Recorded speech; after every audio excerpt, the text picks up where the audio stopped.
آج میرے ساتھ اس پروگرام میں راشد رحمان ہیں جو ہمارے ساتھ رہیں گے، جو کہ سینئر صحافی اور ترقی پسند دانشور۔ راشد رحمان، آپ کیا دیکھتے ہیں کہ پھر جو ناکامی ہوئی منورٹی کوسچن کو ایڈریس کرنے میں، اس کے بعد پھر ہمارے ہاں یہ پیدا ہوا کہ ہم ایک نیشن اسٹیٹ ہیں یا اسلامک اسٹیٹ ہیں، امہ کا حصہ ہے، یا ہم نیشن ہوڈ کیسے ڈیفائن کریں؟ مجھے لگتا ہے یہ ہے کہ جو اسلامی نظریہ دان ہیں ان کے ہاں ریاست کا تصور بہت پسماندہ ہے۔ غالباً انہوں نے قومی ریاست کی جو تشکیل اور ابھار ہوا اسے وہ جانتے نہیں۔ وہ سلطنت میں امبیڈڈ ہے نا، وہ میری سلطنت بڑی کے کانسیپٹ میں ٹاپ کے علماء سے جو پارلیمانی لیڈرز بھی ہیں ان سے بات ہوئی ہے، یہاں بھی ہم نے ان کے ساتھ سیشن کیا اپنے اس پروگرام میں بھی، انہیں پتہ ہی نہیں ہے نیشن اسٹیٹ کیا ہے۔ تو یہ جو کنفلکٹ ہے، اسلامک اسٹیٹ ہے کہ مسلم اسٹیٹ ہے، جناح کیا چاہتے تھے ایکچولی، آپ کیا کہتے ہیں؟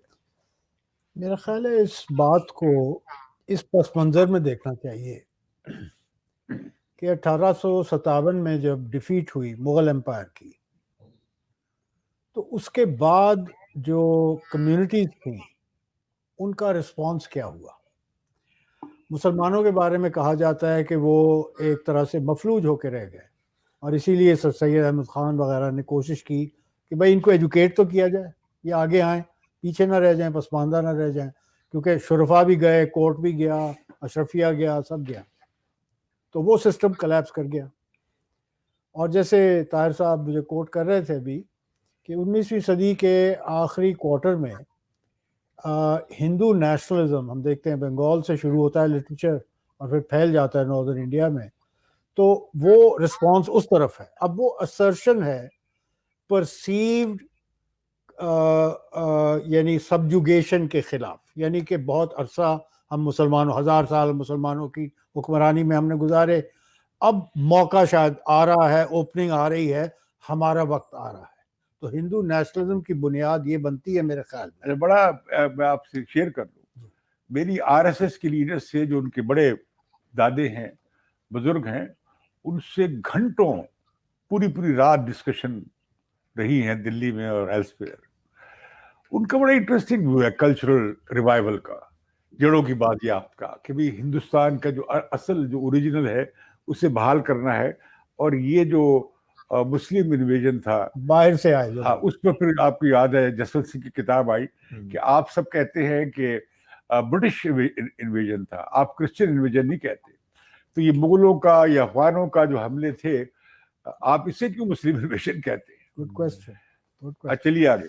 تو مقصد میرا یہ ہے کہنے کا کہ جو کچھ بعد میں تاریخ میں ہم دیکھتے ہیں انڈیپینڈنس موومنٹ میں ہوا، وہ یہ جو رسپانسز تھیں کمیونٹیز کی اینڈ براڈر یعنی پالیٹی کی، اس میں ہم سمجھتے ہیں کہ وہ یعنی they were finding their feet and finding their way، اور وہ مختلف یعنی راہیں جو ہیں آہستہ آہستہ ہم دیکھتے ہیں کہ سامنے آئیں۔ آپ نے جناح صاحب کی بات کی، ambassador of Hindu Muslim unity, member of Congress and member of Muslim league, جو اس وقت کوئی عجوبہ بات نہیں تھی، ایکسیپٹڈ تھی، لیکن وہ بھی فرسٹریٹ ہو گئے اور آخرکار کانگریس چھوڑ دیا۔ گاندھی صاحب کی جو موومنٹ تھی وہ ریلائی کر رہی تھی ٹریڈیشنل کلچر اور ٹریڈیشنل بلیف سسٹمز پہ، اس وجہ سے جناح صاحب کو یہ خطرہ محسوس ہوا کہ religion is being introduced in politics through the back door, اس کے بڑے خطرناک یعنی نتائج نکلیں گے، اور ایسا ہی ہوا۔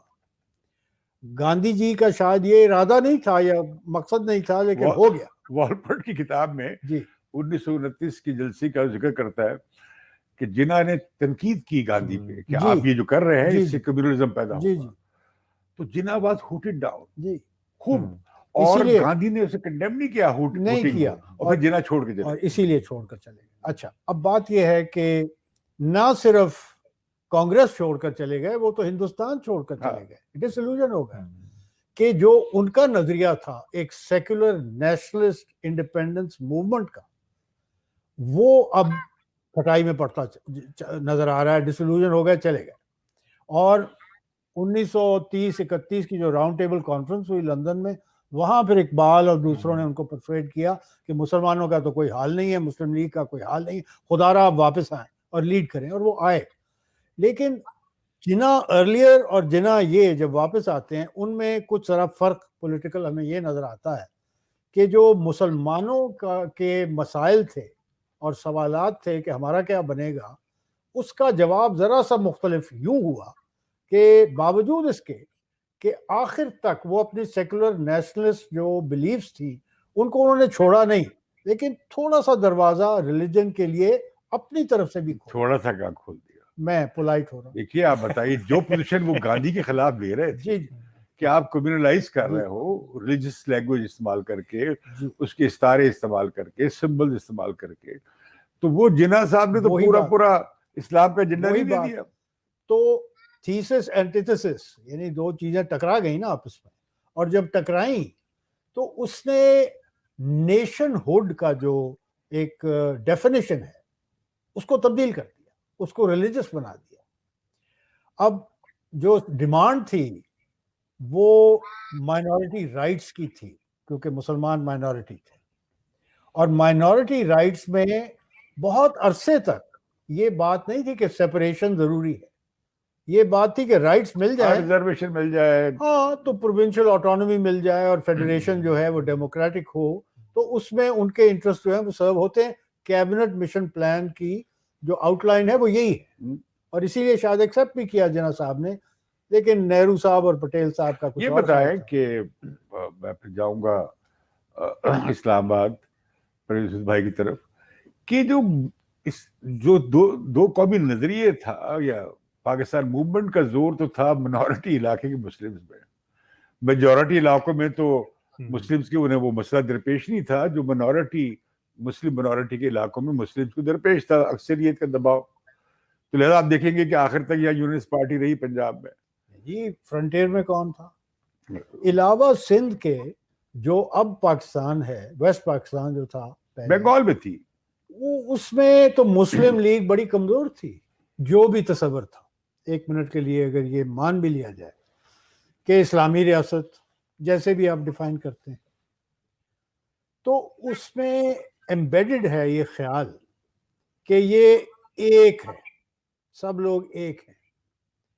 چنانچہ 1948 میں جناح صاحب جب ایسٹ پاکستان گئے تو انہوں نے تقریر میں کہہ دیا کہ اردو زبان ہوگی سارے پاکستان کی۔ بنگالی اٹھ کھڑے ہوئے، اسٹوڈنٹس اٹھ کھڑے ہوئے، ہنگامہ ہوا، لڑائی ہوئی، لوگ مارے گئے۔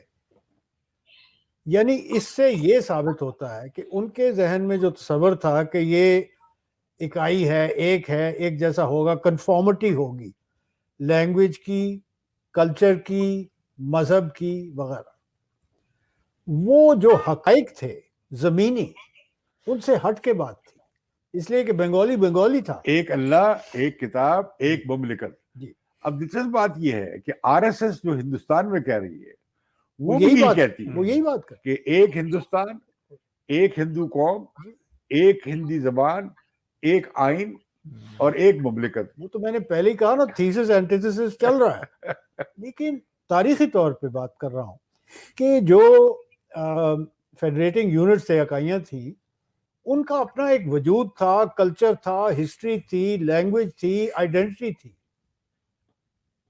اس کو اگر آپ نظر انداز کرتے ہیں تو ایک فیڈرل ڈیموکریٹک سٹیٹ جو ہے وہ بنانے میں، اس کو جوڑنے میں، اس کو اکٹھا رکھنے میں جو تکالیف سامنے آئیں، جو 1971 میں ہم نے دیکھا کہ اتنا بڑا سانحہ ہوا، یہ بنیاد ہے اس کی۔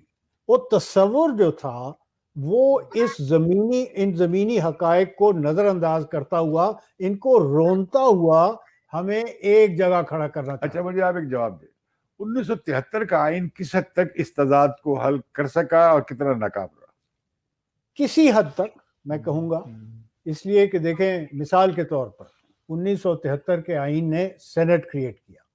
سینٹ کا مقصد تو یہ تھا کہ بھائی جو فیڈریٹنگ یونٹس ہیں ان کی آواز ایکول ایک اپر ہاؤس میں ہو تاکہ بیلنس ہو جائے، کیونکہ نیشنل اسمبلی میں ایکول نہیں ہے۔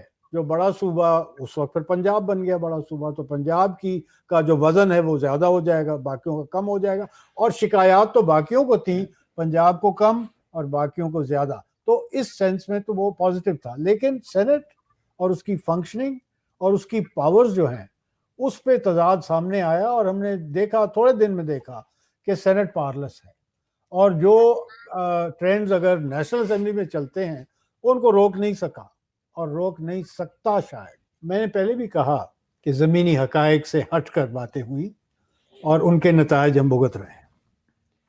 وہ ہیں کیا زمینی حقائق؟ زمینی حقائق وہی ہیں جن کا ذکر بھی یہاں چلتے چلتے ہوا، کہ ایک تاریخ ہے، ایک کلچر ہے، ایک آئیڈینٹی ہے، زبان ہے، ہسٹری ہے۔ اس کو جب آپ نظر انداز کرتے ہیں تو جو لوگ جن کی وہ ملکیت ہے وہ اس کی مخالفت کریں گے، ظاہر بات ہے، نیچرل بات ہے، فطری بات ہے۔ اور پھر اگر آپ نے ان کے لیے جگہ نہ چھوڑی کہ وہ اس آئیڈینٹی کے مطابق اپنی زندگی بسر کر سکیں اور ان کو حقوق اسی طرح ملیں جیسے کسی اور آئیڈینٹی کو مل رہے ہیں، تو پھر وہ اعتراض کریں گے اور مخالفت کریں گے، اور ایسا ہوا۔ آپ نے 1973 کے آئین کی بات کی، آپ یہ نہ بھولیں 1973 کا آئین اگست 14 1973 کو رائج ہوا۔ اس سے چند ماہ پہلے کیا ہوا تھا؟